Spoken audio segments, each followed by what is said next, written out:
ఈ సమాజంలో దేవుడున్నాడని కొందరు, దేవుడు లేడని మరికొందరు, ఉంటే కనబడాలని మరికొందరు.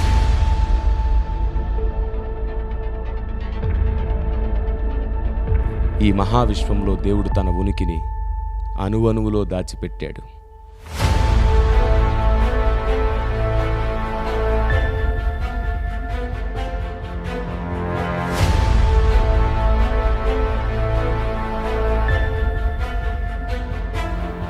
రోమా 1:20 సృష్టిని ఆలోచిస్తే ఆయన అదృశ్య లక్షణాలు అర్థమవుతాయనుంది. ఇదిగో సృష్టికర్త ఉన్నాడని గలమెత్తింది సృష్టి స్వరం, సృష్టి స్వరం.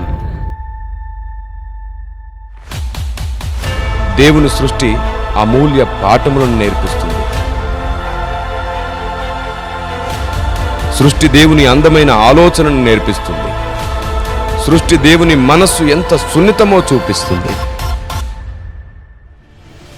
సృష్టి దేవుని వ్యూహం అర్థమయ్యేలా నేర్పిస్తుంది. సృష్టి దేవునిలా ఆలోచించమని ప్రోత్సహిస్తుంది.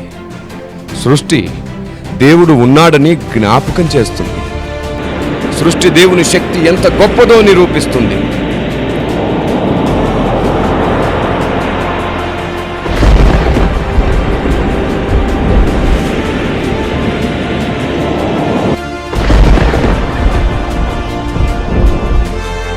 సృష్టి చివరికి మన స్థాయి జ్ఞాపకం చేస్తూనే దేవుని స్థాయికి నడిపిస్తుంది. ఇదంతా నలిగిన మనస్సు త్వరగా గ్రహించగలుగుతుంది.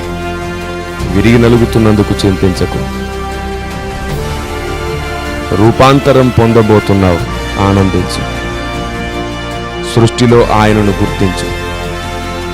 సృష్టి ఉన్నది పూజించడానికి కాదు, ఆయనను గుర్తించడానికి. సర్వే జనా సుఖినో భవంతు. May God bless you. దేవుడు మీ అందరికీ తోడయుండునుగాక.